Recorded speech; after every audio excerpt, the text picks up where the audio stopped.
Well, darlings, the big show is back in New York after a week in Hollywood.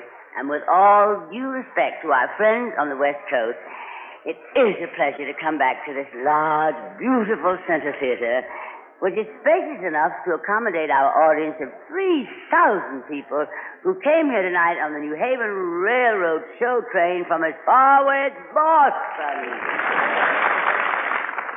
Well, darling, bless you, darling. The studio we had in Hollywood was very small. Well, it held only 300 people, and they were packed in so tight I had trouble reading my script. And that studio, they were breathing on my glasses or something that I missed out here, and that studio was so small and had such a low ceiling, when I ordered frog's legs for lunch, the frog's legs were squatting. That's a jolly one. Don't be Lillie, Beatrice.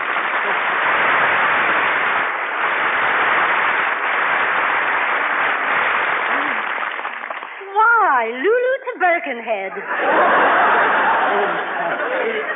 Well, Lady Q. Bea, darling, it's been ages since I've seen you. Let me look at you. But, I haven't seen you in years, Tallulah. Let me look at you. Well, imagine that. I can hardly believe it. Oh, no. Poor dear. Well, that's the way it goes. Well, time marches on. Darling, you look simply adorable. Well, I was just thinking how extraordinarily well you look at Tallulah. Well, a day or two of rest, then you'll be your old self. My dear, you're always your old self.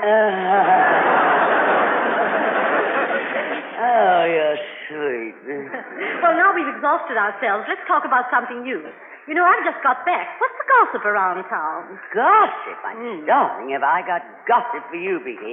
I just got back from Hollywood, and I heard... Oh, by the way, before I forget, Tallulah, I ran across Noel last week, and he told me to be sure to... Noel, right, darling. Of course, I just saw him last month at a party at the home of, what's his name? You mean Jeffrey? Yes, the man we met on the Riviera. Do you remember, darling, he came in that night full of... That's the one. Oh, do you remember what... I'll never forget the way she...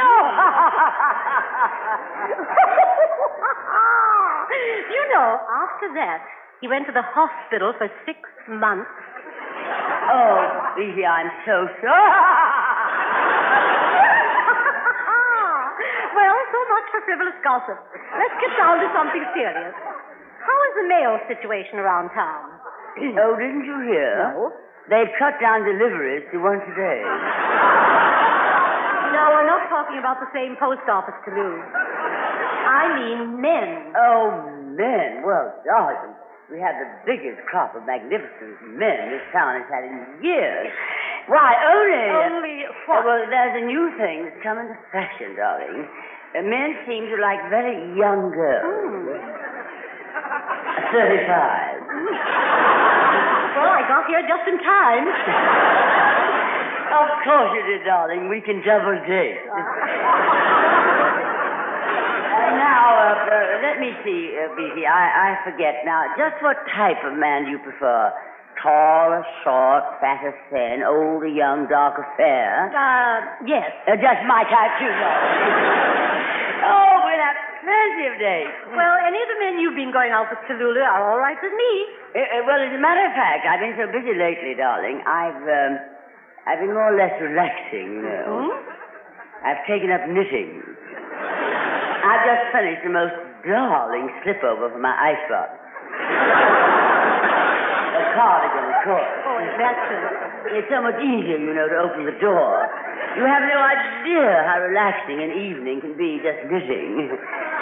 But, of course, you're here for a gay time, and I'm sure we'll find plenty of men to take us out, so... don't you worry, darling. I'll see that you're kept busy. Tell me, darling, is it difficult to learn to knit?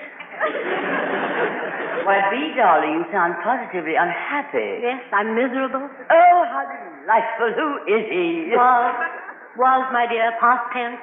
Well, who isn't? Was he a man you met in England? Tell us about it, won't you, darling? I'll be glad to. Good gracious, what a routine you have to go through here before she lets you sing one lousy little number.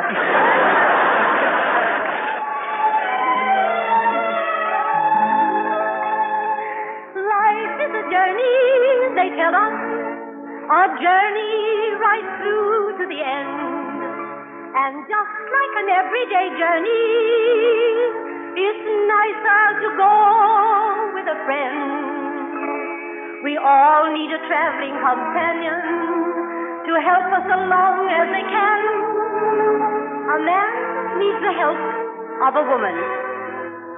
A woman needs the help of a man.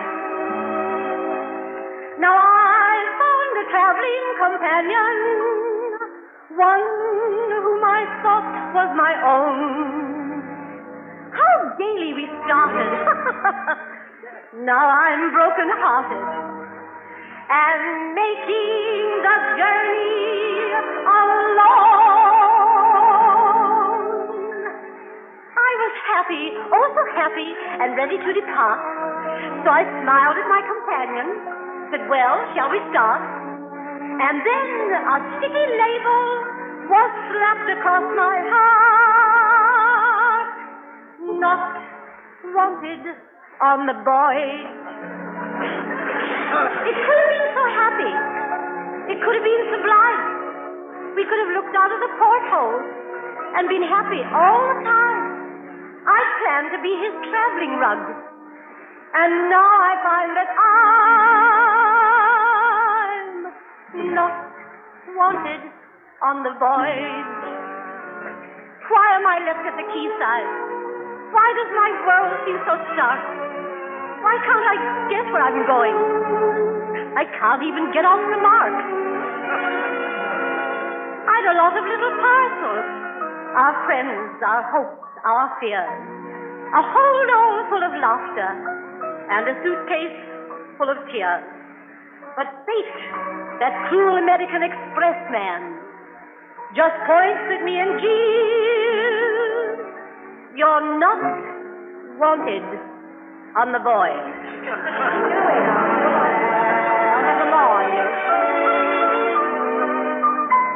Does the road wind uphill all the way? Yes, to the very end. Is there a long, long trail of winding? Yes, there is. Does he travel fast as he travels alone? Apparently.